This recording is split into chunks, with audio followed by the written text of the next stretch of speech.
Pulling up the notes. Hitting the wrong button there. All right. Eventually, I'll get my notes up.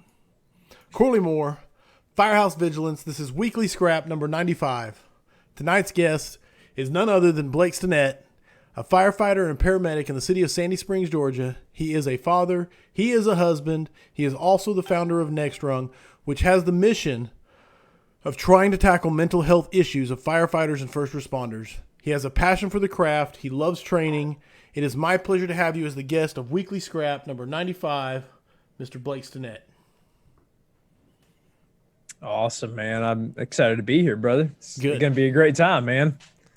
To everyone watching live, as you're logging in, getting here, if you have questions for Blake or myself, please don't hesitate to send them in the comments. On the intro, did I miss anything? Anything you need to add? I don't think so, man. I think that was good. You Solid. did a good job, man. Approval. I like Yeah. it. That's what I live for, is approval. All right. Right out the gate, I have the most important question that the scrap might have ever asked in the history of time and space. And that is, I'm going to start right here. Everyone wants to know what happened to the stash. Man, so the mustache, sometimes, I like just to change it up. But honestly, what happens once a year, no matter what, I shave it around our anniversary. So we've been married 11 years. Okay. And that's one thing I do for my wife, man. Honestly, like, she never complains. She never says anything.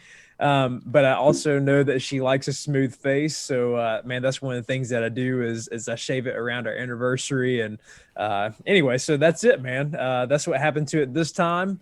The previous time, I actually burned half of it and singed it in my solo stove. Long story short, I thought I was far enough away. I was blowing on it, and it just kicked back up, and it got me. Got about half. Okay. It got about half. That's exactly right, man. So, yeah, man. But that's what happened to it this time. I shaved it for our anniversary because I love my wife, and she's a champ. So anyway, I'm sure I'll grow it back here in the next month or so. Okay. Happy wife, happy life, right? That's it, man. Exactly. I like it. And she puts up with it the other 10, 11 months out of the year. That's right. I like it. Okay, perfect answer. I went to your website, Next Rung, obviously, and took a lot of notes. But right out the gate is one of the things that struck me is your organization. The number one thing you started with was the why that Next Rung exists, and I just wanted you to right out the gate just explain why Next Rung exists. The why. Yeah, man. Our website says, like you said, man, you went and read it, but man, we exist to impact the lives of the people that we serve beside. That was our biggest goal in all of this, is how can we make an impact in the brothers and sisters that we serve beside every single day who are serving their communities. Number one, because we've been impacted by that. Personally, my story, which I shared a little bit of at the conference that we were out there doing with you for the Fallen Conference, and just a great time out there, man. So thank you, number one, for having us out there. But thank you for coming. yeah, man. But just to hit on that is, I lost someone who I got to know pretty well, who was an adjunct instructor and came and taught through my rookie school years. And man, just a huge impact there. He took his life, and just someone that was always, man, laughing and cutting up and having a great time, has a beautiful family who, man, it just was something that really impacted me in a way that I've never been impacted before. And so that was a big reason behind it. But, on top of all those things, aside from Sam and his story, was to impact the people that we serve beside. And that's our biggest thing is we want to serve those who are, man, pouring into their communities and giving so much of themselves, because we know that they are also in need. So that's a big part of it, is just serving them and making sure that they are taken care of. And given resources that are going to be beneficial to them and give them the things that they deserve in return. Right on. Love it. And yeah, the when you spoke at the Honor the Fallen, it was powerful and moving, and it was succinct. That was the thing, is you got so much across so quickly. So very, very kudos on the communication. Yeah. Sorry if I talk fast, man. with a Georgia drawl and then saying you talk fast. It's like what's it? The juxtaposition is nice. I hear you. Yep. Ken Robertson chimes in and says, "Hi guys." Jacob Johnson said, "One of the best dudes out there. Good luck, Blake. Kill it." My guy. Jeremy Mathis says Blake Stinnett is the real deal. I'm going to say it right over and over. That's all right, man. Jeremy's just down the road. Yes. I like to take pictures when he's out working because he's a firefighter in the hometown that I live in. So I'm always messing with him like, hey, man, you're out there saving lives. Jeremy's a great guy, man. Jeremy Mathis is a real deal as well. Solid. So, yeah. Ken Robertson said, great responsibility comes with a great mustache. So right to the point, right to the truth. I got to grow it back, man. I feel irresponsible right now. So where's your mustache, hey, man? Check this out, dude. You not see this shadow starting? So I'll tell a quick story, which is I was off for like 2 weeks just because July 4th we do family reunion type deal, and I didn't shave the entire time. And then when I shaved, I left a mustache, and I was looking in the mirror going, is this epic or not? I'm trying to figure it out. So I asked my son, and he said, yeah, Dad, it's epic. So I was going to keep it. That's awesome. I ended up shaving it, and the minute I did, I regretted it. So it's coming back. So we'll see. We'll let the camera be the judge. Hugh Long said Blake Stinnett. I'm sorry, I got to get it right. Blake Stinnett, best Uber F1 driver in OKC, 5 stars. Great guy. Looking forward to the scrap. I'm not gonna lie, man. We jumped that railroad track about 3 or 4 times. Andrews Chief Starn said, phenomenal man with a heart for God and the fire service. Great job, Blake. All right. Man, Chief Starnes, man, I'm going to tell you this, and this is, I guess, off script, but I remember calling Andrew Starnes, Chief Starnes, before we got started doing what we were doing and having an incredible conversation with him. And, dude, he gave me so much insight, just so much information within about a 30 to 45-minute conversation that really prepared me for what we are doing. So he may not know that. He may not know the impact that he's had, but super grateful for him and just his openness and humility and, you know, just in who he is and the things that he does for the fire service, being willing to talk to someone who was just getting started meant all the world, man. So Chief Starnes, we appreciate you, man. I appreciate you for all the information that you gave me. That conversation changed my life. So anyway, shout out to Chief Starnes. 100%. Hey, I will jump on the bandwagon and say 100% is one of the most real persons I have ever not met in real life, but have a great relationship with. Same. Through Exactly.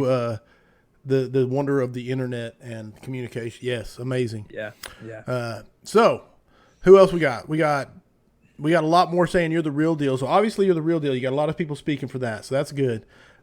Sean Duffy said had some great times with Blake in a hotel lobby till 2 a.m. Solid dude, great heart, and a lot of laughs. So we did. We had a great time, man. All right. And guys, don't forget, throw questions at me and Blake so I can get them to him. Excuse me. Here we go. For people, most people I think have an idea of what peer support is because it's not a new concept, but I wanted you to, having you on here just explain for the dumbest truckie in the room what peer support is. Yeah, man, absolutely. Peer support is just one-on-one conversation. I mean, it's honestly like what you and I are doing right now. Man, our goal in all this is to connect and just have an easy conversation with whoever it is that texts in or calls in. We have a helpline for those that don't know that's available 7 days a week. And people can text the word support and really just start the conversation there. We know that texting is, man, a big way of how people communicate today. But we also know that conversations are still a big deal as well. So people can either call us or they can text us and just have a conversation. And really we just dive into who they are, what's going on in their life and what brought them to the point where they reached out to us, because everyone has a story, and that story is what we are looking to explore and find out and just kind of, maneuver through and see what they've experienced in life. Because, man, as we know in this job and the lifestyle that we lead, there's so much that goes on. So we just want to get to know them better and just figure out, what this looks like, what we are facing, and letting them know that what we are facing, that we can get through together. So that's the big part of what peer support looks like. It's, talking to someone who understands your lifestyle, your job, your everything, because we live it and we experience it the same way that they do. No, absolutely. Now, is I'm trying to figure out how to say this. Is it just a huge time commitment on each one, or is it just kind of dependent? Or Man, so typically what we do is we have a 6 week commitment, no doubt, like throughout the whole thing. Like that's the minimum of what we will spend with someone. Some people require more than that, which is okay. We're willing to go for 6 months, a year, which we have done so many different times with people. But 6 weeks is undoubtedly what you will get from us. We're going to follow up with you. We're going to talk with you. We're going to make sure that you are making it through and that you are getting what you deserve as someone who, man, reaches out to us because, again, man, your story is important and we care about you and we just want to show you that you have purpose and, man, that there's someone here who cares about you. like it, like it. Now, is it regimented? Is it something where you like have a schedule where you're going to call in once a week? Is it? Not really, man, because at this point we have 19 people who answer the phone calls and text messages that come through. All those people are active duty firefighters and cross trained in EMS as well. So they have a very, very good understanding of what everyone who calls in is facing. Because again, like we said, we're living it, we're experiencing it just the way that they are, and man, the likelihood of us have gone through something that someone who calls in or texts in, man, it's pretty likely, that we've experienced the same thing, whether that's addiction to alcohol or whatever it may be, or if it's financial issues, man, there's so many different, really an array of things that people struggle with. And we have, man, people who serve with us who have walked through all different types of things through life. So you're getting someone on the other side who really understands what you're going through. So, I mean, everyone's their individual selves, so how they go through it and how they talk to someone, yeah, it might be similar, but I mean, it's going to be tailored to who they are and the things that they've gone through as an individual as well. Right on. So the evolution of this, like, did it start like kind of go from the beginning? How did you get to where you're at? Yeah, man. So honestly, really what had happened is in 2017, before really what I guess catapulted us into where we are now, I started Next Rung as an apparel company. And Next Rung was going to be an apparel company, and we were going to take a portion of our profits, and we were going to donate back to a nonprofit who's doing what we are doing now.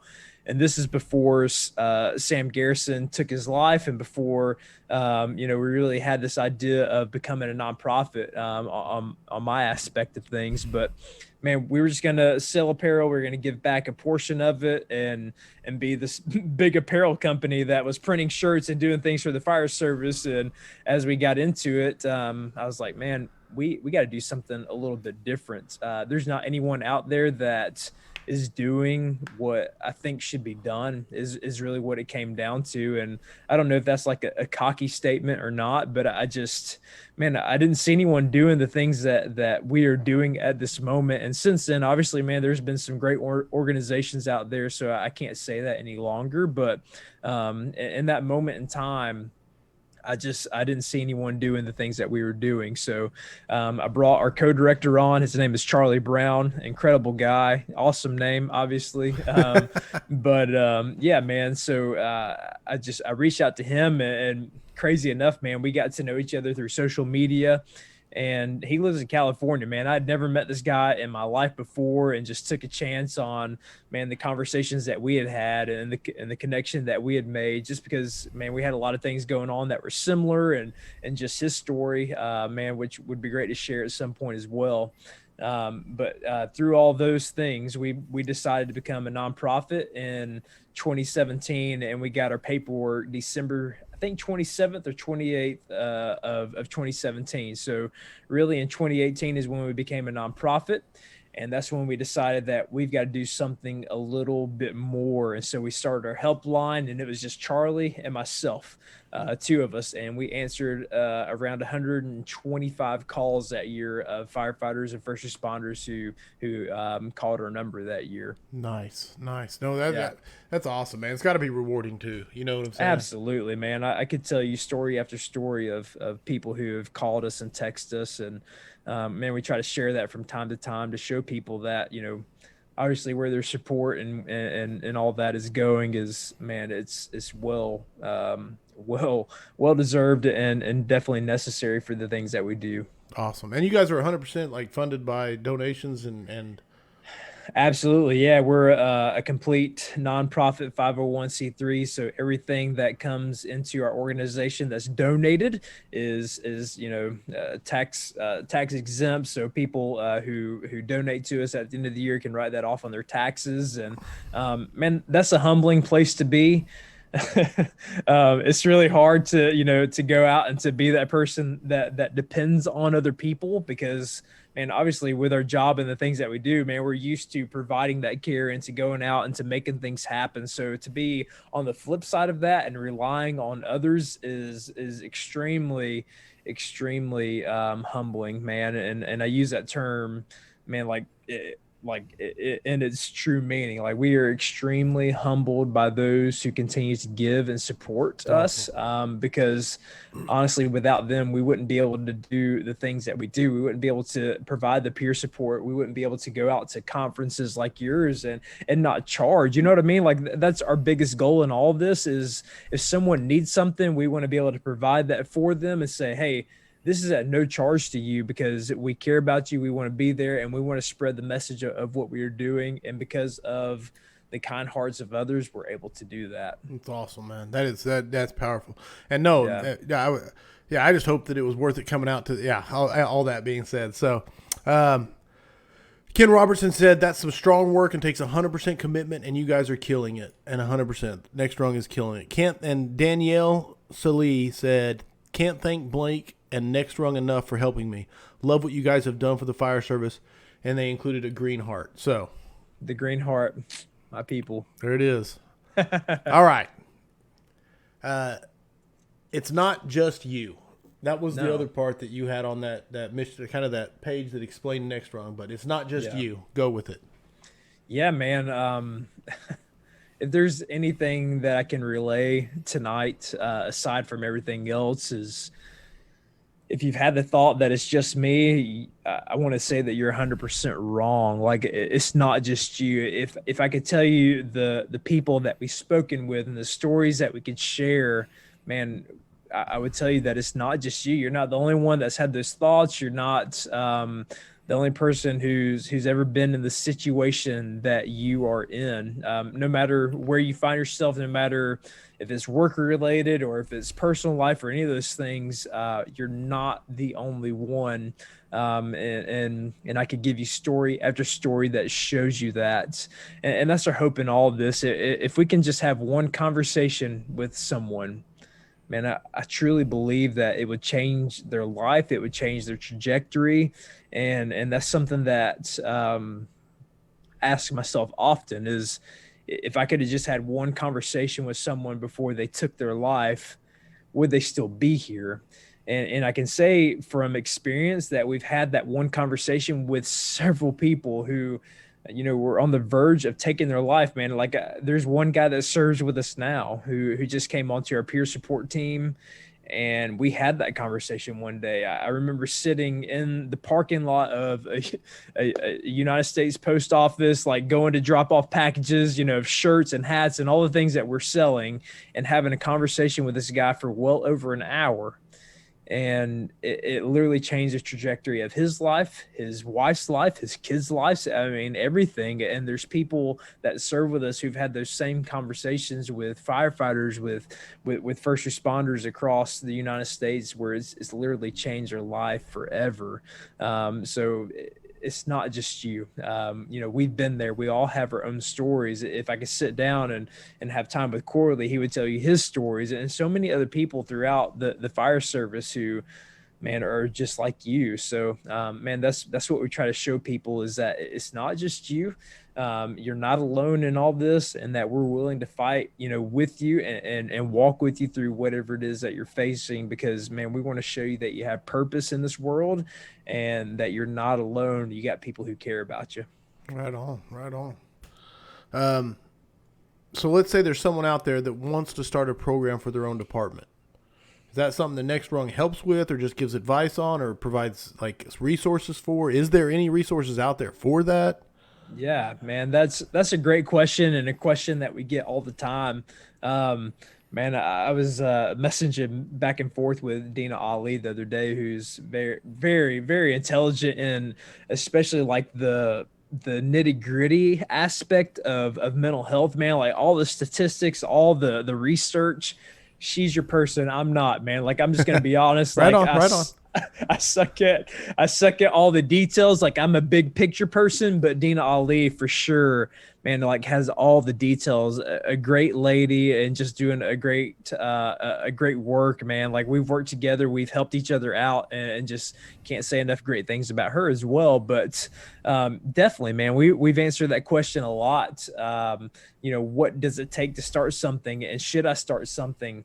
And the answer is yes. Like no matter what it is, like start something within your department. But man, really what we've learned and one of the classes I teach is the art of taking action. Like it's taking like that. action at your level. No matter who you are, no matter what your rank is, no matter how long you've been on, man, you have the ability to impact the people around you. The kitchen table, the front bumper, a cup of coffee, like it levels everyone on the playing field. And that's where you have your ability to make an impact. And so, man, that's kind of where we start things is, what does it look like from my perspective, my point of view as who I am in the fire service or the first responder service as a whole? And how do I make an impact from where I'm sitting at the moment? And everyone has that ability.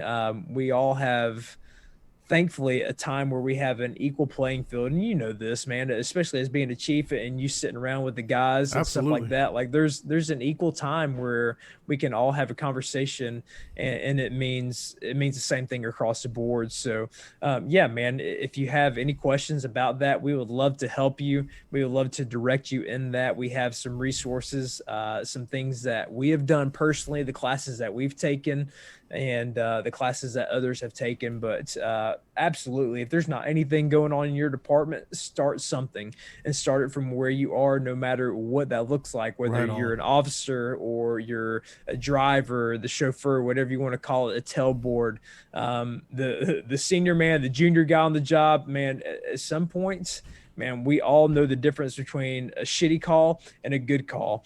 So I mean that's just the truth, and that's where I'm at, man. Like we all know the difference at some point, and we got to look out for each other. So no matter who you are, you have that ability to make a difference. Start at your level, man. Dude, start at your level and be a doer. Take action. I want to catch that class now. I want to catch that class just because the name of the class.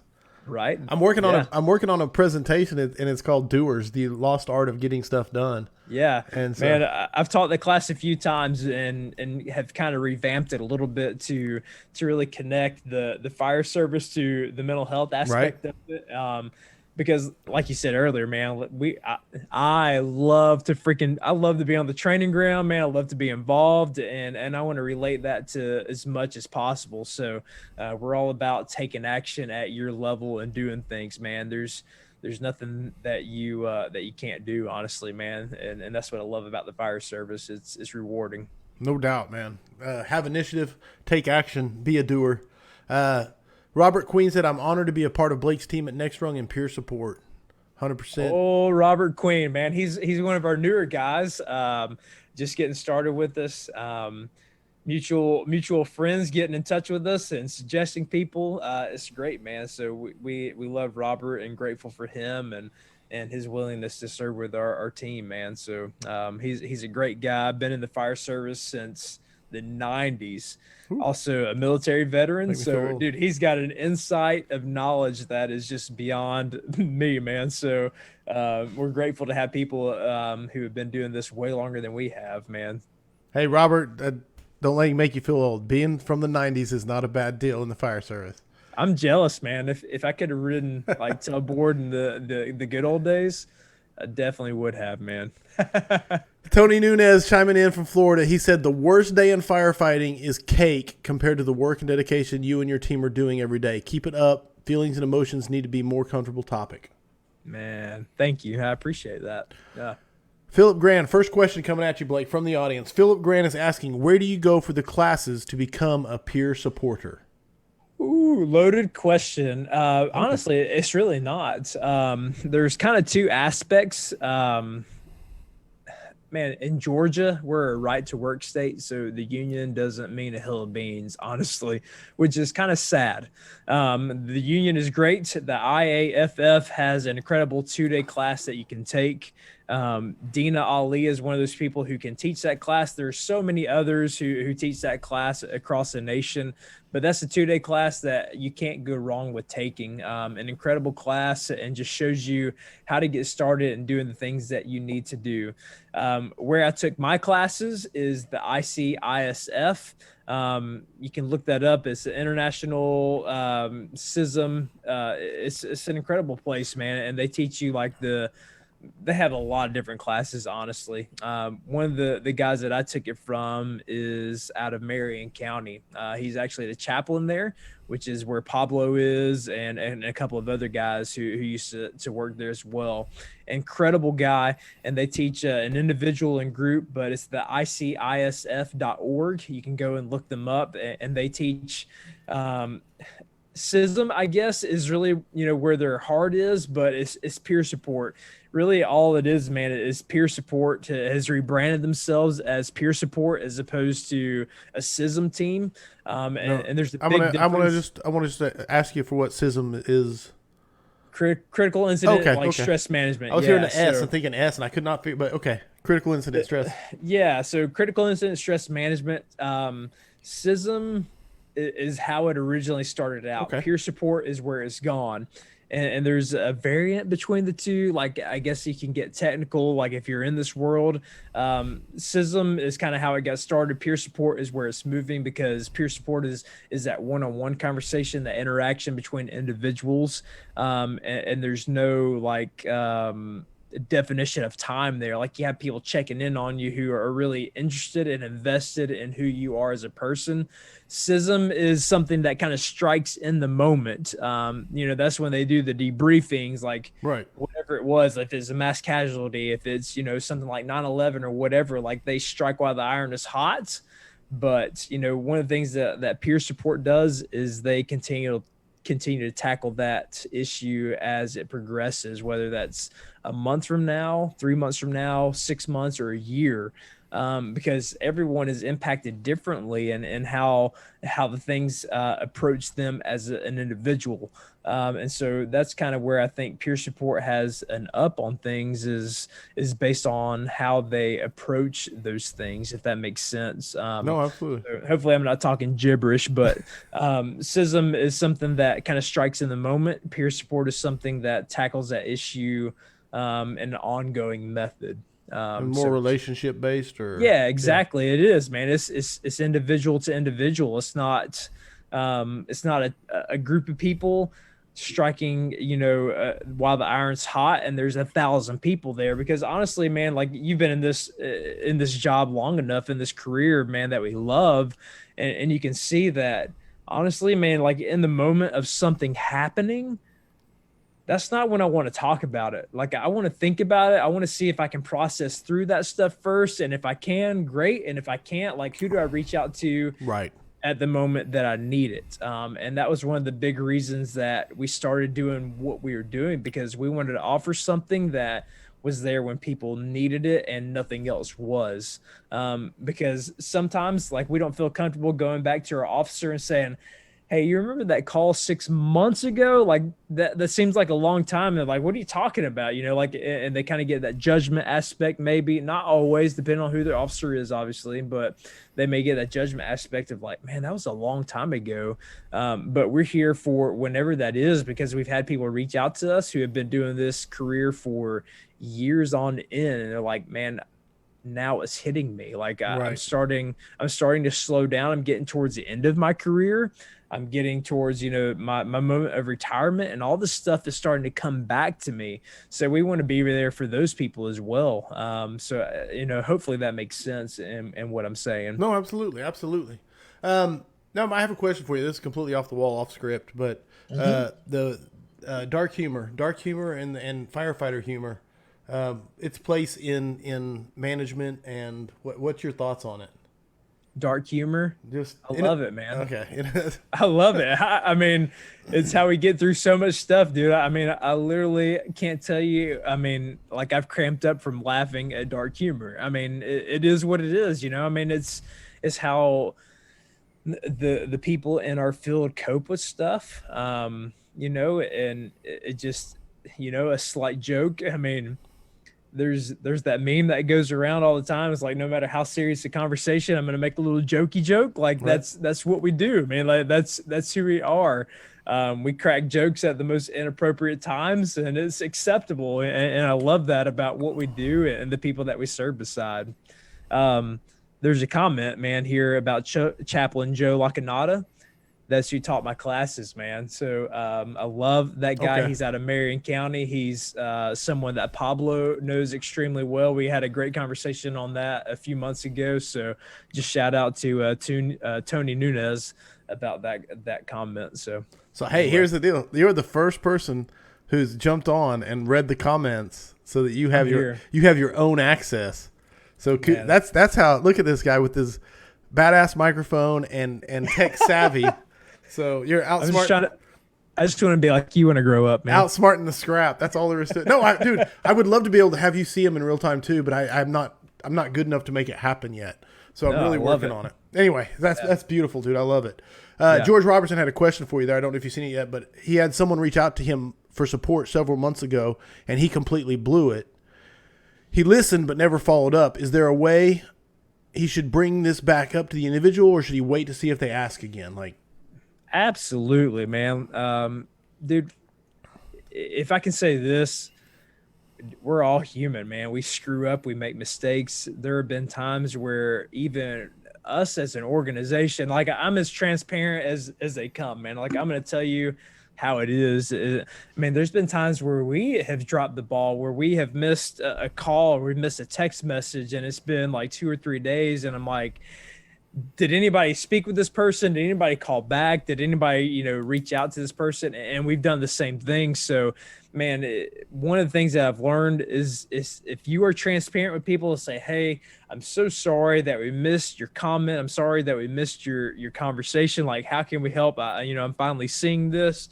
And if you know anything about Instagram or Facebook, like, man, some of those messages get pushed to like a list where you have to approve it. And I don't always see that stuff. Absolutely. Or we might miss stuff, man. Like, and I tell people all the time, please reach out to our peer support number, because the people there are going to see it way faster than we ever see an email or an Instagram message or a Facebook message, because they get shoved down so far because of all the people that we have reaching out, which is a great problem, right? You know, that presents itself, but it is also frustrating because you're like, what do I do now? Like, they're probably thinking I'm ignoring them.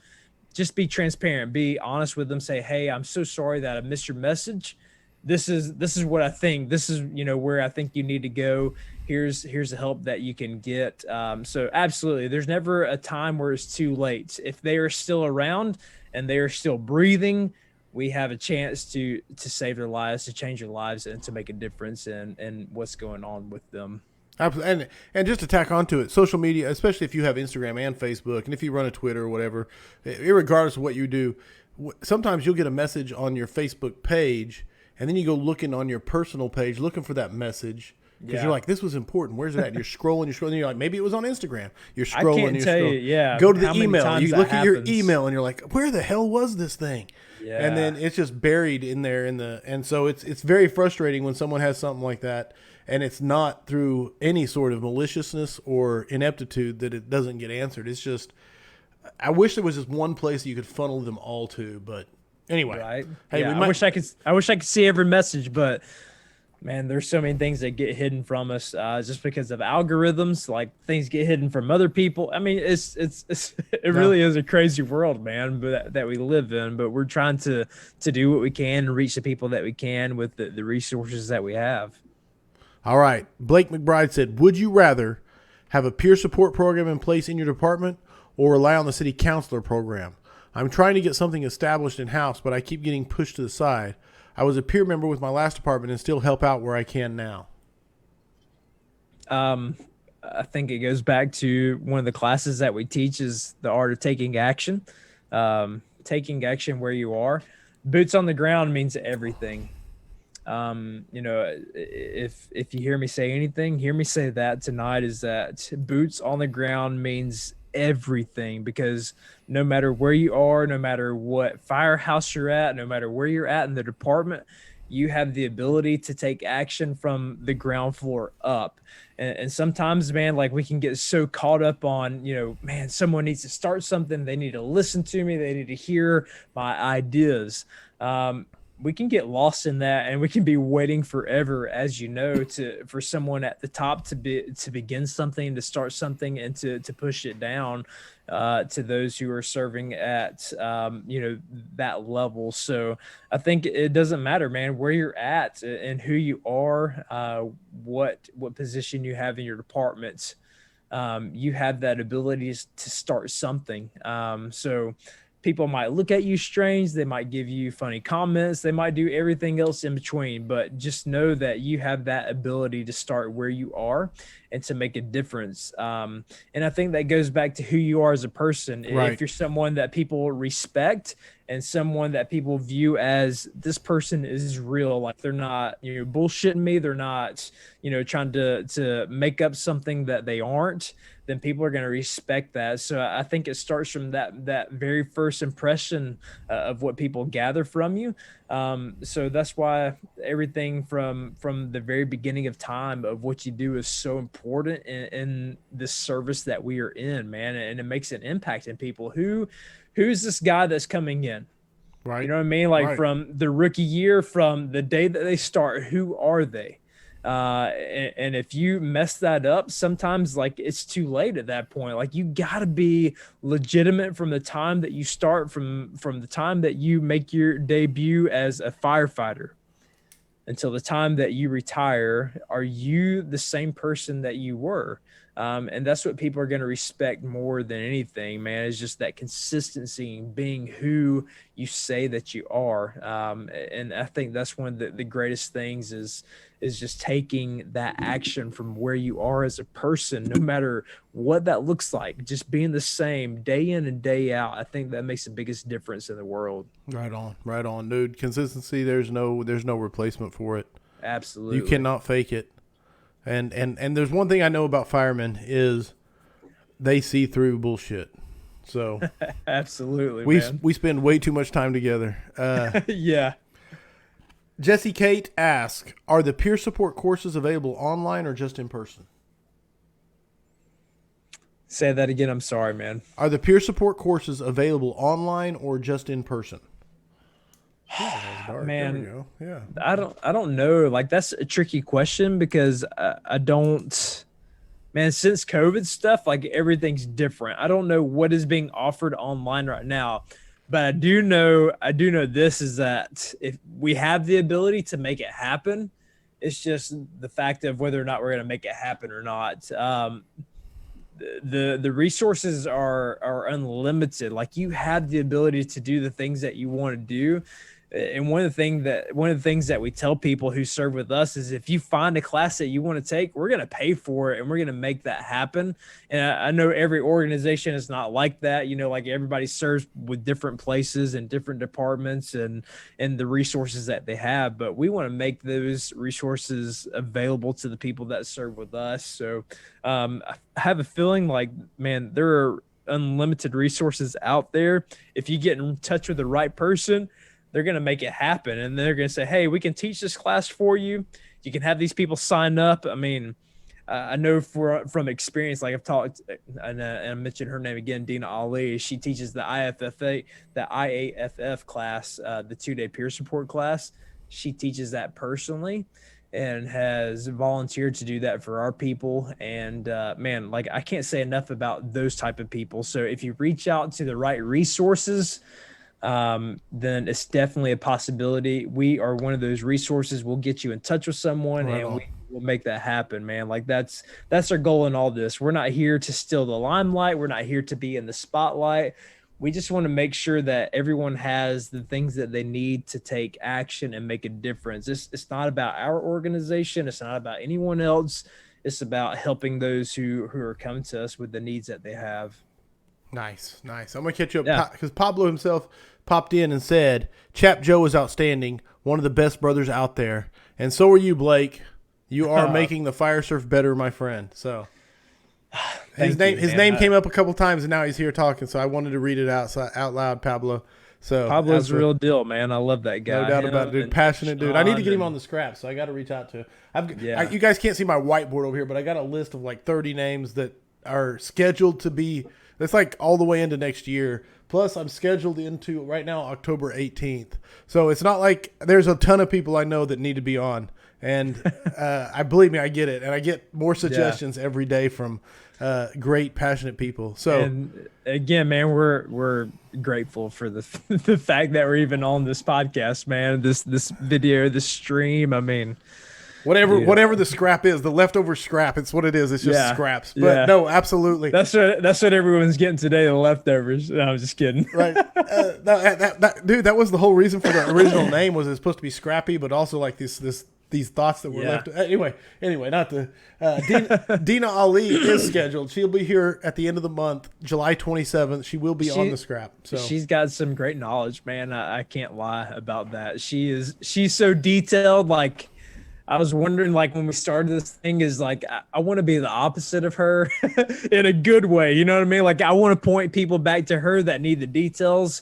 And again, man, we just honestly, like, our biggest goal in all this is we want to impact lives however we can. And I'm one of those people who thinks that details are stupid. And I know that they're important at times, obviously.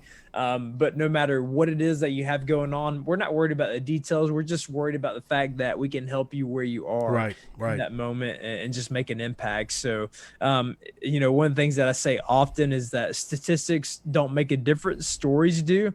And we're about, sharing the stories of other people and making a difference as much as we can. So not that statistics aren't important because they can blow your mind. I was blown by Remegas at the conference and the things that he was teaching about, nozzle stuff and stuff like that. But anyway, man, as far as I'm concerned, details aren't important. So no, Kyle is a nozzle genius, and he blew my mind. That was a great class, man. Dude, I love lecture to sit through. That's like I got to have him on the scrap, then I got to sit through the class, and now I'm ready to go catch the class again and take more notes. Exactly, man. I love it. Yeah, absolutely. Where was I at? I'm going to catch up here. Okay, so, and I'm going to probably I'll give it up. I'm probably going to put this on the wrong person, but I think it was Mark Davidson who was teaching at the conference a couple weekends ago, and he was talking about role playing. And in their officer development program, they take a officer that they're developing and they put him in a role playing situation where they have someone come in and talk about, hey, I'm thinking about committing suicide. I'm having these thoughts. I'm having these dark, depressive thoughts. I'm feeling disconnected. And they role play it. It's not real, right? Mm-hmm. But and again, guys, if I'm giving it to the wrong person who spoke that day, forgive me, because I think it was Davidson, but it might have been one of the There's a lot of people. Yeah, one of the great speakers that spoke. So correct me, and I'll put it on the right person. But he said that basically what happens is at some point they actually almost quit role playing, and it's a chance to, under the guise of role playing, get stuff out. Yeah. What do you think of that kind of program? Or I don't know. It was just something I'd never heard before. Yeah, man. I mean, honestly, that's where the peer support aspect things have started. Going back to Pablo and Nunez that commented about Joe Lacanada. That's one of the things that we did in the class that I took through him, the peer support class, the SISM class of group and individual is role playing. And you can go back through the things that you faced or other people have faced. And it's just like, dude, this is really eye-opening because they are talking about things that I've seen before, things that they're experiencing at this moment, that I've been through myself. And so, yeah, like it helps get a lot of that stuff out. So the role playing, I mean, a lot of times, like someone in a role-playing position is talking about truths and experiences that they have been through. I mean, that's where they get the material. I mean, where else are they getting this from? You know what I mean? Like they've been in this job, they have been doing whatever it is that this lifestyle consists of. Because, I mean, whether you viewed it at this point or not, is like the lifestyle that we lead as firefighters and first responders is completely different than the rest of the world. It Right. just is. We are exposed to more trauma than the military is, and not to take away from the military, because they do important things, man. They fight for our freedom, and obviously it's a whole different animal. But through our career, we face more trauma than anyone ever will. And so, man, like these people are experiencing things that are just outside of the norms. They are experiencing things that normal people experience. And then on top of that, they're facing the things that they see in the job and being a part of the things that we do. So one of the things that I say is it creates a perfect storm. And if I don't know if that's really the best way to explain it, but that's honestly what it is. Like our personal lives, man, like we're not facing anything different than what a lot of people are on the outside, whether that's marital issues or alcohol addiction or sleep deprivation, like, man, anxiety, depression, all the other things. Like we all face the same issues throughout life. But then you add in on top of that the things that we are exposed to in our career, man, and it's insurmountable, honestly. Like the things that we face are like no other, and no one ever experiences the same things that we do. That's why I think it's so important to take care of each other. But leading back to your question, like, man, I think a lot of those guys who are role playing, man, they're speaking truth about the things that they have been through. So it's something to pay attention to, because that's how sometimes, man, people reach out, is by talking about other people's experiences or whatever it may be. No, absolutely. Now I have a question, and I'm trying to figure this out in my own head. So this is me kind of spitballing here. So Sure. one thing that's always bugged me, I've never been bothered by trauma, and I'm everybody's different. So this is my story, not anybody's else. Yeah. And so open tip fibs and blood spurting and stuff like that. That's never bothered me because that's just something that happens. What's Yeah. always bothered me is the psychological damage, right? So like we go on a call that is, this is one stuck with me forever, but there's a mom who's like on the bad meds or bad overdose or whatever it is, and just screaming at their kids who are like 11 and 12 saying, "I hate you. I wish you were dead." Right. Yeah. And you actually physically sitting there as the person who's trying to do something with this situation in a person's living room, watching the actual emotional scarring occur in real Yeah. time, and Yeah. to me, that's always stuck much worse than any of the physical trauma or Yeah. decapitation / dismemberments. Man, you're exactly right, because I think everyone deals with stuff differently. Man, the blood, the splatters, all the things, man, I could be the same way. It doesn't bother me. It's looking at the relationship and the personal things that bother people. Man, we've had people reach out for different things, man. We've had people reach out for what to me seems as simple as running a cardiac arrest of an elderly person, and that impacts them because what they're seeing at that moment is the spouse of that person that they're working on, like the emotion that they are going through. So I mean, everyone's different on what bothers them and what impacts them, because we're all built differently.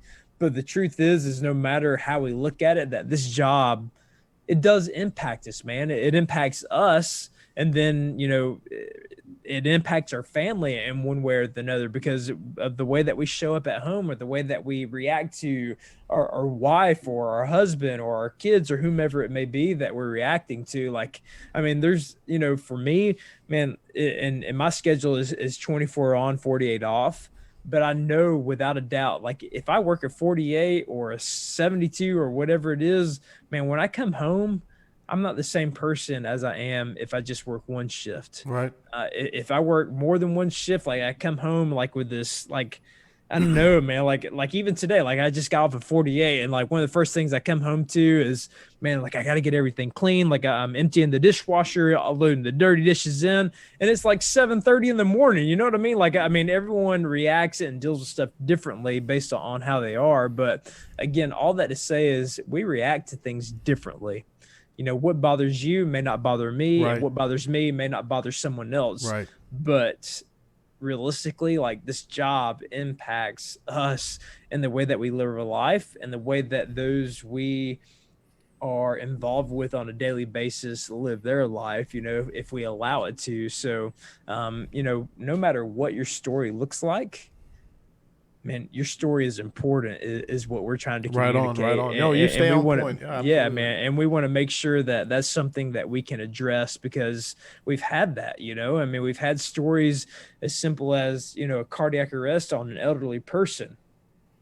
And while that may not seem crazy or like realistic or like something that we should get upset about, like what happens when that person says, like, we were working this cardiac arrest on this elderly patient, and because the spouse was so old, he walks into his bedroom and he grabs his firearm and he goes into the bathroom and kills himself. Like, you see what I'm saying? Like, Yeah. these are the stories that we deal with, and Right. you're like, holy cow! Like, I mean, I didn't expect that. Right. But we've had conversations that have flown just like that, and you're like, man, I don't even know what to tell you other than that sucks right now, and I'm so sorry that you had to experience that. But no matter what you're going through, we want to let you know that we are willing to walk with you through that and help you, man, like, work your way through it. That's our biggest, goal in all of this, is to work through whatever it is that you're facing. So is it a lot of active listening and empathy? I mean, that's what I'm getting. It I'm not is, trying to man. oversimplify it. Believe me, I'm not trying. No. I'm not trying to oversimplify it. But But really, what we do is incredibly simple, brother. I mean, it is. It's just listening and taking into account what these people have been through, right. and just saying, man, like, we don't always have the right words to say. I mean, I've been doing this for almost 4 years, and I still don't always have the right words to say. Like, sometimes the right words to say is just being honest, is like, dude, this sucks. Yeah. You know what I mean? Like, I can't tell you anything else other than this sucks, and I'm sorry, and we want to work through this with you. And we're just grateful for the people who honestly reach out to us and share their story with us, and we try to let them know that, man, like, that's at the top of our priority list, is thank you so much for sharing your story with us, because, man, someone who shares a story with us is a win. Everyone doesn't share their story with us, and like I said earlier, if we just had that ability to have one conversation, and I know, man, like, this is the emotional part for me, like, man, like, it hurts my heart to the point where, like, I just wish that I could have one conversation with someone who's going through whatever it is that they're going through. Like, I wish that before they pulled the trigger, or they took the pills, or they hung themselves, like, I could just have that conversation with them and tell them that they have someone here who cares about them, and who sees that, man, like, what you're going through is important, and we want to address that, and we want to help you through it. Man, like, that's man, that's where my heart is, brother. No doubt about it, dude. It comes through in your words. Dude, it does. Cade Brown asks, what advice do you have for a probie in handling seeing a tough call?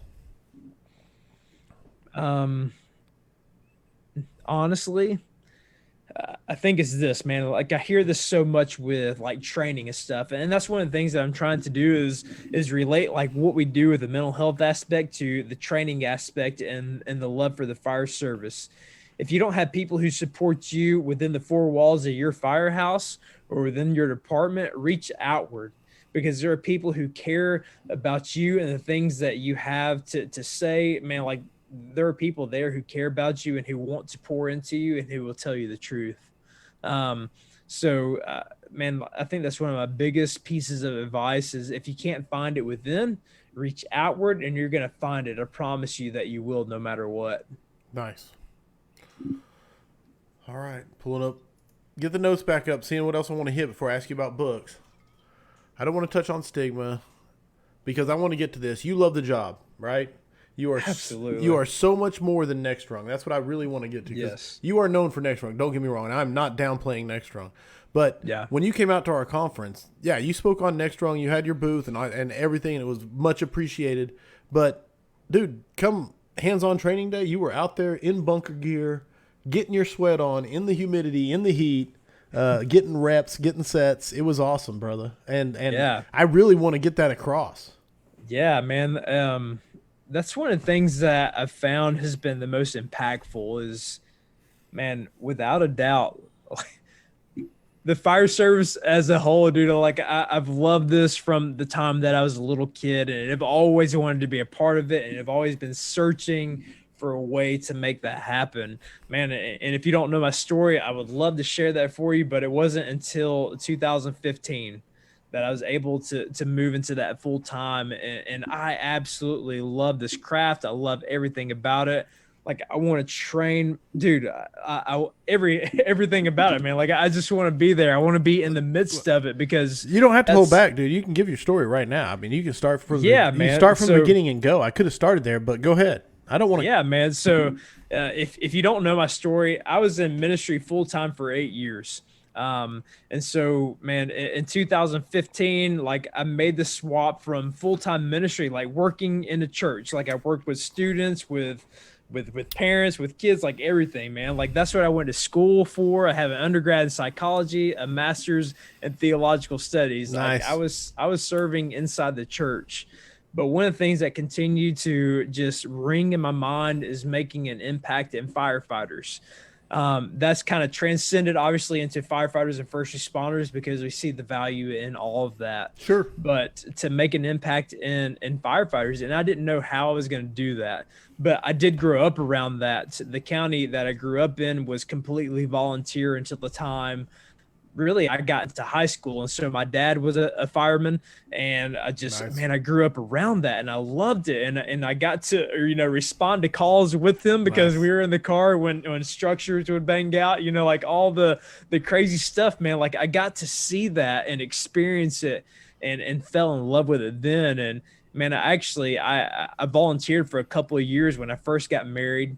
I don't include that into my time as someone in the fire service just for a couple of various reasons. But man, I've been doing this for a little over 6 years, and what I've found is that I love this job. I love the craft. I love learning, and I love teaching. And man, like that's just where my heart is. Right. Like is I want to take everything that I have experienced and have seen, and I want to pay that forward. And I know in 6 years, people are like, dude, you don't have a damn thing to talk about, but I don't know. Maybe I feel like I do. I don't know. And I just feel like I want to, man, just like provide people with the things that I've experienced and the things that I've seen and just where my heart is and just pay that forward, the things that I've learned in the time that I've been in this fire service, which I get 6 years is not a long time. Like I'm going on 7 years and man, I don't know, man. Like I want to see people love the job. I want to see people train. I want to see people,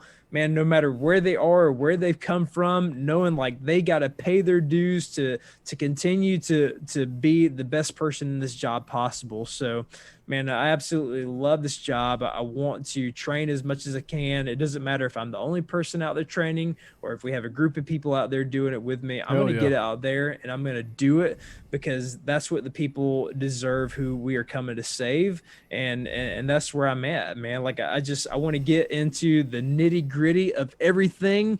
And I feel like when people see that, like, maybe they just respect us a little bit more as like, they're not just here to share a message, but they're here to get down and dirty with us as well. Absolutely, bro. And I absolutely respect that, man. Yes. So that's why I do that. And man, I had mad respect when you got out on the hot track days and you weren't just a guy behind the booth or just a guy that spoke, but got out there and got the sweat and humidity on, man. It was kind of an inspiration. I'm not going to lie. Well, I appreciate it, man. And I can't thank Shane Bentley enough for, affording me the opportunity being here in Georgia.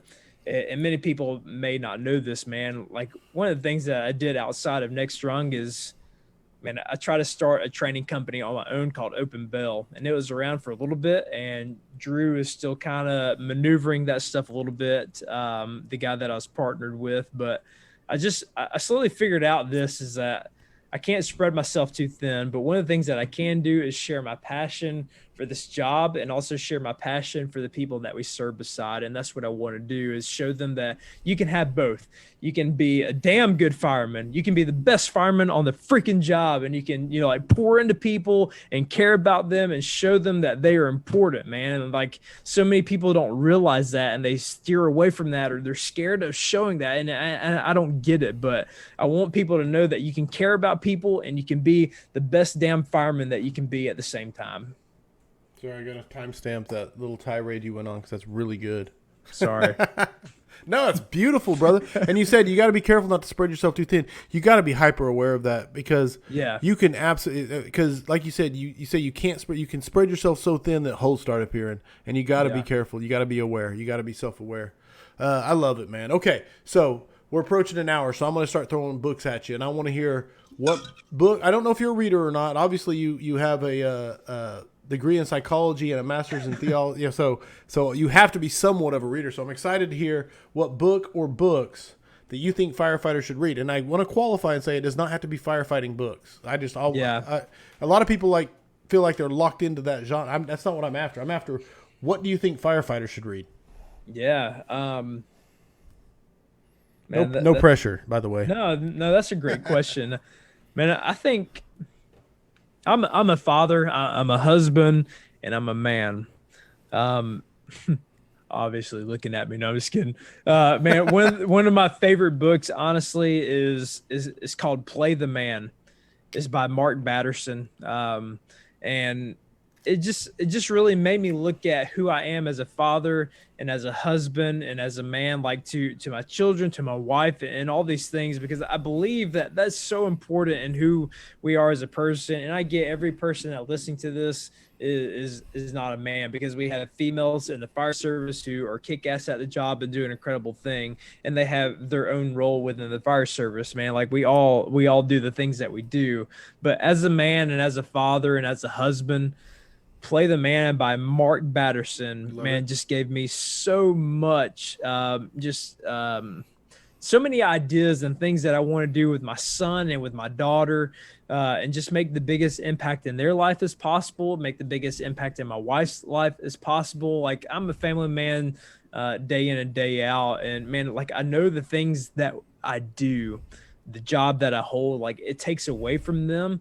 Thankfully, man, like you talked about earlier, my wife is a champ. Your wife is a champ, man. I got to see her in action at the conference. Like, dude, she was there, and she was awesome, man. So props to your wife and just the wives that continue to serve those who are doing the things like we do in the fire service. Absolutely. But, anyway, Play the Man by Mark Batterson. No matter what your perspective is, I feel like it can make a difference. He just does some incredible things with his kids that, to me, man, are just life-changing for them and for him as a father and as a husband and all those things. So that's one of the books that I love, that I can just go back and refer to no matter what. So yeah, man. So Play the Man. That's probably Batterson. Play the Man. Yeah, that's it. All right. No, love it, dude. I feel like just the term man is almost under attack. I don't want to It is. You're right, brother. And so I'm really excited. I'm probably going to order that book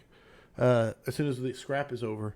The other thing on wives, I actually had this conversation driving back from dinner before the scrap with my wife, saying behind, it's an old saying, behind every great man is an awesome woman that is doing, and I don't care who it is. Like, I look at like Kurt Isaacson, Jessica has to be just a badass. You know what I'm saying? Yeah, absolutely, man. Look You're at Chief Andy Starnes. I don't know who he's married to, but I guarantee she's a badass. And so, and I could go on and on and on. And so 100%, I know mine is, and you just said yours is. So, yeah. Anyway, I love that. So I wanted to. If I can share anything else, man, one of the books that I've read completely through recently. You can share like 20. I love books. So go. Well, I have your book and I haven't started reading it yet, and I'm really looking forward to reading that. But one of the other ones is Firefighter Success by Jim Moss. Man, I can't tell you enough. Things like this, things like his podcast,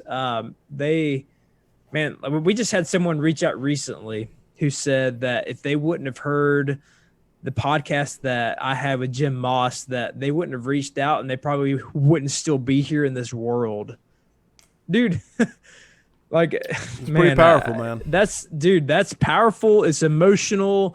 And it just, man, I don't even know what to say to that. It's humbling. It's like, rewarding. It's everything. it is, man. Yeah. So his book is by far, man, like one of the best books that I've read recently that targets every aspect of the fire service. Yeah, man. No matter where you are in the fire service, as a probie or as a senior officer or whoever you are in the fire service, it's great. So no, I've said this before. If you're only going to read one, like just one fire service book, like Firefighter Success, it's like a shotgun blast, dude. And it hits he's the real every deal, topic, man. every topic. Yeah. Yes. And Jim, I promise you, is as real as they come, man. And I've met so many people, including yourself, man. Like, dude, I love meeting people and seeing that they are who I think that they are. Right. Sometimes we don't always get to see that. Sometimes people are disassociated with who they say that they are, man. And I've seen that as well with certain people, man. And I can say that without a doubt that you and people like Jim and I could give you a list of others are not those type of people. Like, they are every bit of who they say they are. Like, you're getting the real deal, man, when you talk with these people and when you read their books. So I appreciate your kind words, and I thank you for them. And I will say that me at the conference was like my frazzled end of trying to make everything work. So I hope it was a decent take of who I am. But anyway, that was our interaction, I know.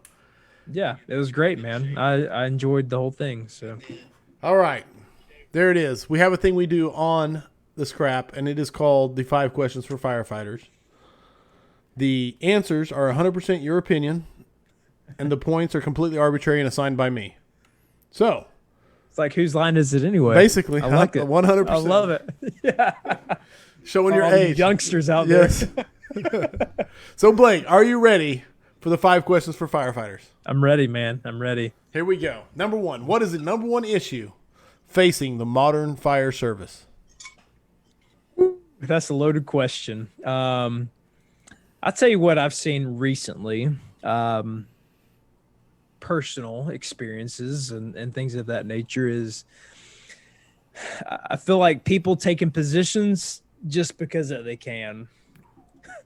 I feel like that's one of the things that's an issue facing modern fire service, is that people promote just because they have the classes to promote and because they perform well on a test that may or may not like really show who they are as that person in that position. And maybe I'm making sense, maybe I'm not, but man, I've seen so many people who promote just because that they can, and that's why they do it, because like, man, you have the classes, you have the certificates, you should do this and it's going to be great. And they shouldn't. I mean, like, that's just me being like blatantly honest, is like, just because you can doesn't mean that you should. Man, like, there are people that I've seen take positions who just completely butcher it. And I'm saying that from a position of respect. I'm a tailboard fireman. Like, that's where I'm at. So, like, I'm at the bottom of the totem pole. I can't say much. But, man, like, I'd never want to be the person that takes a position just because I can. I want to take it because I feel like I have something to offer. And again, man, like, I don't know where these people are when they take those positions, but I feel like that's a disservice to the fire service as a whole. And like, I'm just, getting into specifics. Like, that's not something that I'm into. Right. And I think it's terrible. Like, people just take things because they can, not because it's necessary, and because they deserve it. And I'm not saying like, man, like, you have to, like, I'm deserving of this position, but like, man, there are certain people who have poured their time and effort and have a history of what would make them a better officer. But man, sometimes people don't test as well, or I don't know, man. Like, there's just a number of different things in there. And I'm just like, I can't believe, like, I'm gonna have to be under this person. You know what I mean? Like, dude, I love this. I'm gonna elaborate. This is transparency, man. No, I love it. Now, the thing is you're talking about like the Peter principle, literally in action. You know what I'm saying? It's just, yeah. And but what I love about it is, and then I'm going like meta here, but I'm saying is like, this is scrap number 95. So all of the low hanging fruit is gone. You know what I'm saying? I do not get an original answer. Like, I don't know. I'm not downplaying the answers from other people because there's been so many fantastic answers to this question. And I'm not downplaying their answers. I hope it doesn't come across that way. But I've never heard this answer, and I love it. And I love the raw intensity of how real it is and how big of an issue it is. Like, there I'm are sure I'm going to piss some people off, but I mean, that's just the truth, man. Like, that's 100%, dude. I love it. Oh, that is a max points answer if I ever heard one on, that's question I'm one. Transparent as transparent can come. And I don't know, man. Like, this is where I'm at. I'm sorry. So if I offend anyone, it's probably because you are offended and you deserve it. So I love you anyway. But you shouldn't have taken the job, is what Blake said. If you're offended, you should not have taken the position. Yeah, don't hold that against Next Rung. We love you. We'll help you through whatever you're facing. So 100%. There it is. Max points on question one. Question number two. Excuse me. What is the thing you are most excited about for the future of firefighting? Man, I got these questions before, and really the only thing I could think of is more opportunities in every single way. Like, that's what I'm looking forward to. That's what I'm most excited about, is the opportunities that are afforded to us. And I say us because, man, Next Rung is just more than myself, and the fire service is more than myself. There are so many people who are involved in this, who have given it way more than maybe I will ever give it or have the opportunity to give it, man. And I want to give credit where credit is due. There are so many incredible people out there who are making a difference in this career that we have the pleasure of being a part of. But just more opportunities in every single way, more opportunities to train, more opportunities to make an impact, and just, man, be in this job with other brothers and sisters, dude. I can't say enough about conferences like yours, like Bears of the Oath, or like, North Florida, or any of the other things, man. Like, there are so many that I haven't even had the opportunity to be a part of, that I know that if I went there, man, like, my mind would just be blown. So, man, that's what I'm excited about, is just more opportunities to make a difference in every single way possible. I love it. Perfect. The question number 3 is the best rank or position to be in the fire service. Oh, I mean, I've only held one position as tailboard fireman, so I'm going to go with tailboard fireman for 500. It's one of the greatest positions. I like it. It's simple, honesty, man. It's honesty. Yeah, it's simple. I haven't held the position of an officer. I do hold the position of a firefighter paramedic, a relief driver. We do technical rescues and everything in between. I can tell you 100% from my perspective, I hate driving. Like, I have the fear of missing out of what's going on inside. Like, I want to be hooking the ceiling, making the search. Like, that's who I am as an individual. Right on. And I can't get past that enough to the point where I want to do anything differently. I don't want to be a driver. I know that 100%. Like, we have the opportunity to surpass that position in our department and go to an officer. Again, like, I am a relief driver. I know how to pump a truck. I know what all that means. But I don't like it, man. Like, I hate having to do that. Like, the only thing I can think of is I am missing out about what is going on inside everything of that structure possible. So, man, I love being a tailboard fireman more than anything. Like, I know what my role is. I know that without a doubt, like, I'm going to see the action that I want to see, and hopefully get the assignment that I want to get. It's not always that case, but man, I absolutely love it. And I know that if I am to promote as an officer, that I still have that opportunity to be inside, to do that search, to do that fire attack, to vent the roof, or whatever it may be. Like, I want to be, that's where my heart is, man. And I can't see anything differently. And that's one of the biggest reasons that I don't promote to driver. I had the opportunity to do that this past time. And again, I have the qualifications and the certs to do that, but I don't feel like that's my position. And some people may disagree with that. Like, you need to be a driver before you're an officer. Right. And I respect that position and that mindset. but I am a relief driver. Man, we have to know what we're doing. We have to know how to pump a truck or an engine rather, and how to make that impact in that way. But I want to be inside, brother. Like that's my heart. I love your answer. And I love it because your experience level is what it is. You are a tailboard firefighter, so I expect that. But the other part is it completely is congruent and lines up with what you already said about question number one. You said, hey, if you have the certs, you have everything, doesn't mean you should promote if your heart's not in it, man. And so I love the consistency there. Question 4 is best advice you have ever received. Shut your mouth and listen. I remember going through academy. I started at Gwinnett County Fire. It's a big suburb outside of Atlanta, Georgia. Well over 30 stations at this point, over 1,000 firemen. Man, I remember going through academy in 2015 before I made it to the field. And one of the guys had been a fireman. He stepped away for about a year and a half and had the option of taking the fast track, but he decided to go back through academy with us. His name is Ryan Black.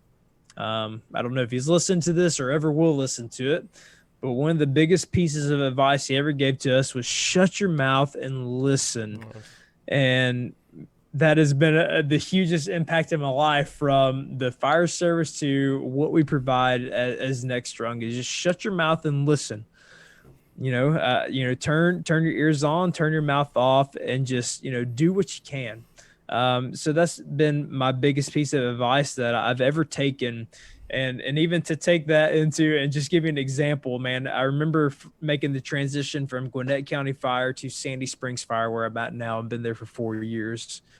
The driver that I had at the time, I guess it had been like maybe 3 or 4 months.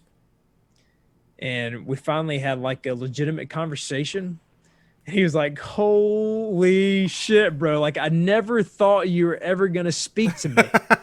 You know what I mean? Man. Like, that's where I was. Like, that's awesome. I take that to heart. Is like, I want to close my mouth. I want to learn from those around me.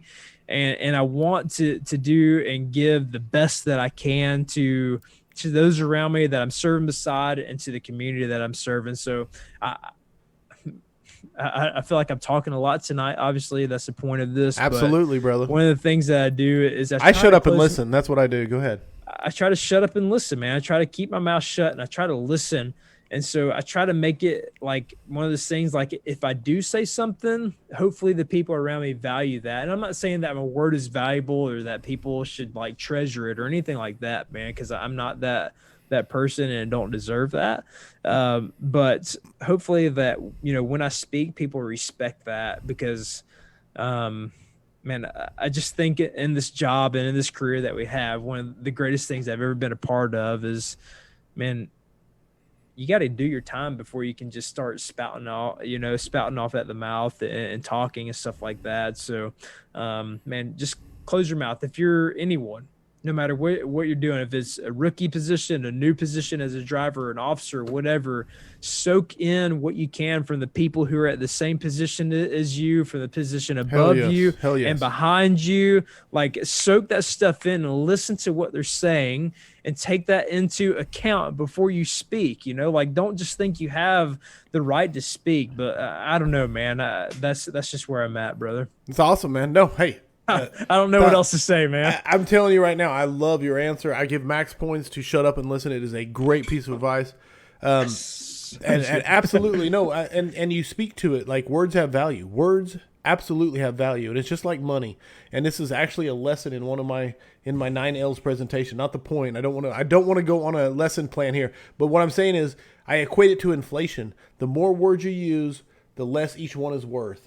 Hey, man, if your lesson plans are like your intro speech, which absolutely destroyed mine, bro, I love it.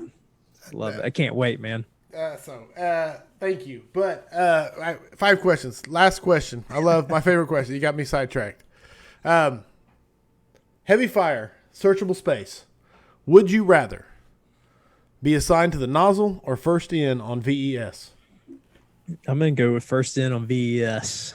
It's my thing, man. Like, I don't know. Like if you've never been a part of it, then it's hard to explain. You know what I mean? Like some people love the nozzle. They love being on an engine. Man, that I would hand that nozzle over in a minute, and I do it every single time we're on the way to a fire. I'm like, hey, bro, you got the nozzle. I'm taking the hook or taking my tool, and I'm going in. I'm searching. VS all the way. Man, no matter what type of search it is, no matter if it's like if there's a closet to save, I want to save the closet because someone could be in that closet. You know what I mean? Like that's where I'm at. I mean, it could be the last tenable place within that structure, and I want to go inside of it, and I want to get that person out. You know, whether you see it as fortunate or unfortunate, like I've not had the opportunity, and I know everyone doesn't have the opportunity throughout the career, man. And I hope and pray and would love to have the opportunity at some point, you know, to be able to, man, be successful in searching and rescuing someone. And maybe that's selfish of me. I don't know, man. Like I think that's one of the most incredible things that someone ever has. The moment of taking in is saving someone's life in that manner. And man, I value that and would love to do that more than anything. But that's where my heart is. I love search. I love everything about it. You know, I'm one of those people that if I can hand the nozzle off to someone, I'm absolutely going to do it. So, you know, that was one of the things I did on the last fire, man. We had this well-involved kitchen fire. Like I go in there, man, like we're the first apparatus. We ride a squad, and it's kind of modeled after the FDNY squad. Okay. So first in fires, we pull line and we attack the fire. So, you know, we're fire attack on that. I mean, I go in there, I put the fire out, and I literally hand the nozzle over to a different crew. I was like, here's the nozzle, give me a hook. And selfishly, he gave me the hook. And I'm hooking ceiling, man. I'm like, hey, put this out. You know what I mean? Like that's where I'm at. You know, I'm trying to hand that thing off. But no, man, search, I absolutely love. I'm passionate about and want to know more, want to learn more, and want to be able to teach that as much as possible because I value that so much. And I feel like I feel like certain departments don't put enough value in saying, hey, it's not about a fire attack right now. It's about searching, you know, the structure that we are going inside and making sure no one's in there. I feel like that's something that is forgotten at times, is that no matter what type of structure it is, tenable, not tenable, whatever you view it as, like there's a possibility that someone is in there and I want to get that person out. You know, that's exactly where I'm at, man. 100%. Like I want to search no matter what. Love your passion, dude. You already got max points. You win that one. 100%, dude. Just the passion in the answer, man. The fact that you say, if there's a closet, I want to get in there and make sure it's all clear. I want to give the all clear. And the thing is, and you listen to Ron because you listen to Ryan Walt speak, you know, the mission of the nozzle, you know, it's to support the search. It's important. Yeah. Support absolutely. The search. That's the reason we're here. And we need those people so we can get in those places. That's it, man. That's it. So there's no wrong answer to that question. There's not. I really just want the passion or the reason behind the passion. So I love it. There it is. The 5 questions. We're done. According to Blake Stinnett. Dude. Right or wrong, here we are. Dude, you killed it. I loved it, man. That's it. Another scrap in the books. Where can people reach out to you? I know Next Rung. Go. Yeah, man. If you want to reach out to us, nextrung.org. nextrung.org. That's our website. We are on Facebook, we're Instagram, we are on Twitter, so you can find us in those places. But honestly, if you reach out to our website or reach out to our helpline, it's 1-833-698-7864, and you can text that with the word support or information, and we're going to get back to you with either one of the things that you need. So if you want to learn more about us, you can reach out to us. You can email us, blake@nextrung.org, info@nextrung.org, or charlie@nextrung.org. Man, like one of us are going to get back to you. man, we just want to pour into people who we serve beside, man. That's our biggest goal in all of this. But we want to pour into people in so many ways, like, again, like I said, it's about the fire service as a whole, about the first responder service as a whole. Obviously, we are passionate about the fire service, man. Like, that's where our hearts are.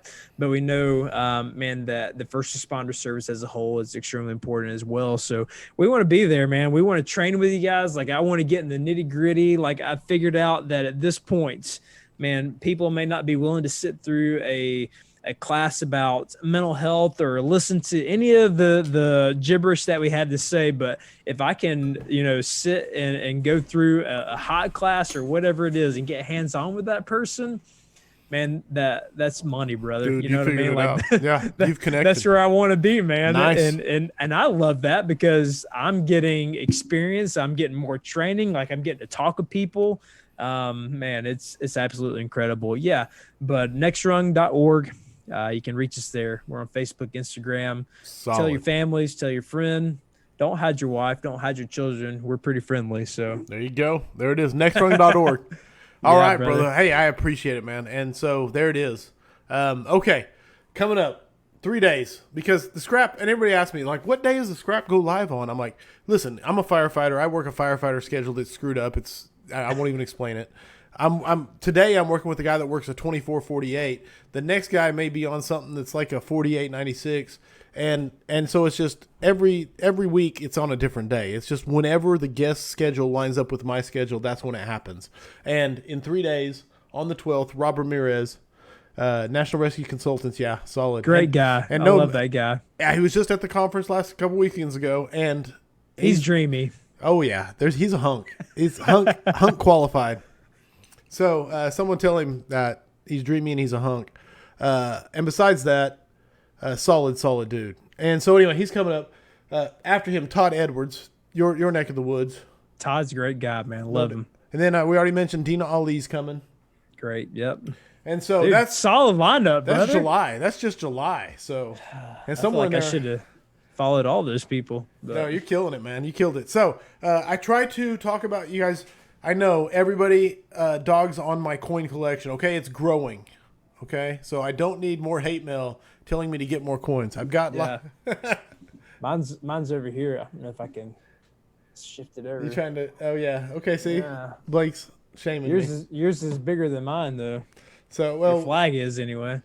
That was a gift from my guys on shift, and I love it, man. And all the tins, bro. I love all the tins. I'm completely addicted to the tins. I'm not gonna lie. I'm gonna build. Did you get the newest one? Oh no, I haven't even seen it, but I will. I will be ordering it soon.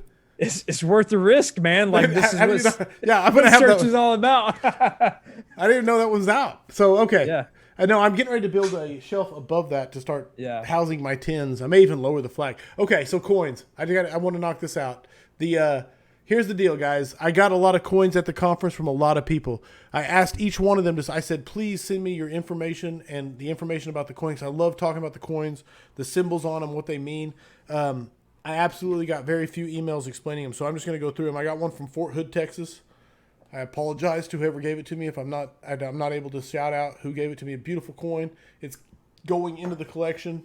And then my brothers from Tulsa, the Mid-America Fools, OKC Metro is my chapter, and Tulsa Metro, I got one from somebody at the conference, Mid-America Fools, Tulsa. Anyway, those two are going to be added, and I wanted to talk about them briefly. So if you gave me a coin at the conference, give me the information on it. Tell me who you were that gave it to me. I'm not trying to be obtuse. I just don't remember, don't know. It was a busy weekend. So other than that, I feel guilty. I don't think I gave you a coin, bro. Do you have one of our coins? And I gotta have a Next Rung in there somewhere. I'll have to look and get back to you. If not, bro, I'm sending them right now. I've got a Next Rung 10. So, my guy, thank you. Absolutely, dude. I really do love. Here's the deal. I got a black hat with a green, and it's a Richardson 112. It's my favorite hat in the world. And you just ordered a second one. Well, no, because someone stole the one I got from you. And I say stole. I got home and I couldn't find it anywhere. So there's no telling what happened to it. So I did order another one to replace it because I really wanted it. Okay. If you see me out and about at a conference, I love conferences. I love meeting people. Please get a picture with me because I want to post it and I want to say mutts don't scrap. It means a lot to me. And love it. Blake, I had a great time this evening. Thank you for giving up your time. No, dude, And thank you, man. I can't say more than thank you. I greatly appreciate it. We greatly appreciate it as an organization, man. It's awesome, man. So much. Dude, you're the real deal. I mean that as a big compliment from me. I hope you take it that way. To the audience, thank you for the questions. Thank you for the comments. I hope the tone stays silent. Unless it is burning, stay safe out there.